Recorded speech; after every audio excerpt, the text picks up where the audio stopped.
do I describe you? I was saying, you know, entrepreneur, Dallas Mavericks owner, Shark Tank star. You do it all, Mark. Yeah, I don't know about that, but entrepreneur, that works. You know, you and I were talking earlier today on one of the panels, and you made some really fascinating points about innovation right now in this country, and all that needs to be done to encourage it, to encourage small businesses. What do you think overall is the most important thing for new entrepreneurs right now? Just to go after it. I mean, the thing about being an entrepreneur is it's just all to you. You know, a lot of people like to make excuses. I don't have connections, I don't have money, I don't have this, but, you know, if you find something that you like to do or love to do, be great at it and see if you can turn it into a business. In worst case, you're going to have fun doing what it is you love to do. In best case, you can turn it into a business. I'm just not big on excuses. I just think if you really, everybody has that opportunity to go for it. They just got to do it. Well, you know, a lot of people say it's hard to get a loan right now if you're a small business owner or you're trying to come up with an idea. How do you get the capital to start that business? Well, first of all, if you're starting a business and you take out a loan, you're a moron. Right, because there's so many uncertainties involved with starting a business, yet the one certainty that you'll have to have is paying back your loan. And the bank doesn't care about your business, or whoever you borrow from, unless it's family, doesn't care about your business. You know, and so it's just a complete conflict. So what's the small business entrepreneur? 99% of small businesses you can start with next to no capital. It's more about effort. You know, small businesses don't fail for lack of capital. They fail for lack of brains. They fail for lack of effort. Most people just aren't willing to put in the time to work smart. I mean, they go for it in a lot of cases, but they just don't recognize how much work's involved. And if you do the preparation, if you start a business, you better know your industry and your company better than anyone in the whole wide world, because you're competing. And to think that whoever it is you're competing with is just going to let you come in and take their business, obviously that's naive. And I think most people don't recognize that. If you're going to compete with me in one of my businesses, you better realize that I'm working 24 hours a day to kick your ass. You know, a lot of companies right now are holding on to their money. They're holding on to cash. Maybe they're doing some share buybacks, but in general, they're not putting their capital to work right now. How and when does that start to change? I mean, it's a reflection of a lot of different things. If they're buying back shares, it means they don't see anything in their own businesses that they can invest in. And if they don't see anything in their own businesses that they can invest in, then it doesn't matter if they're bringing back capital from elsewhere, and it doesn't matter that they can talk all they want about jobs, but there's no good reason, you know, to hire people, because they don't have places to put capital to work.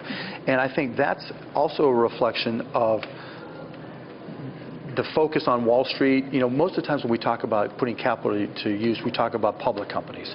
You don't really see this as an issue in private companies.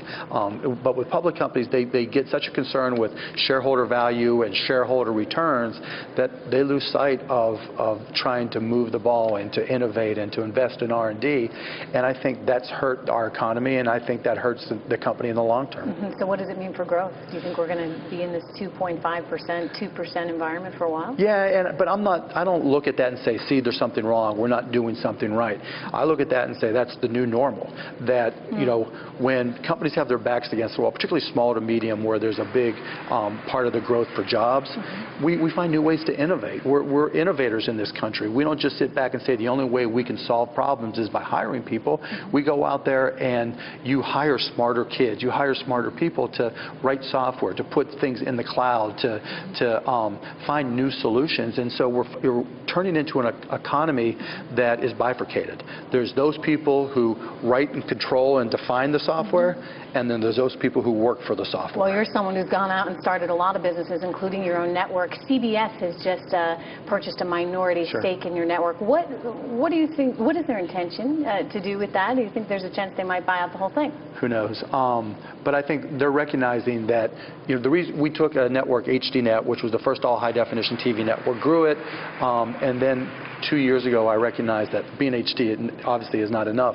And so I said, out there in the media landscape, what opportunities are there? What creates a unique scenario that would be good for a network?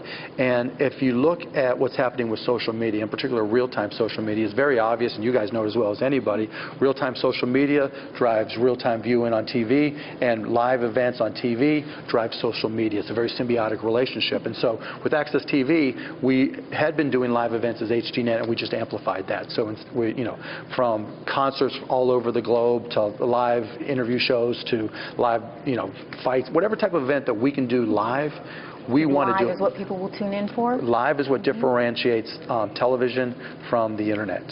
The internet was designed for everything but video, and television is designed specifically to deliver video, and that's a huge differentiation. And how does the internet fit? I mean, when you think about content now being so much on demand, live obviously different because you have to tune in specifically for an event. Right. But, when Gangnam Style video, right. 1 billion people watch it. You couldn't find any two people who watched it and talked about it at the same time. It's just completely different. By the time you watch it on YouTube, you've already missed it. You've missed the conversation. YouTube's not about conversation. On demand is not about conversation. It's about catching up. It's about killing time and vegetating, watching a show all day long. Whereas watching this live, hopefully there's people online talking about, Cuban's an idiot, or Cuban's smart, or whatever. Trish knows her stuff, or whatever it may be. But that's a holistic conversation that happens in real time that creates a unique experience.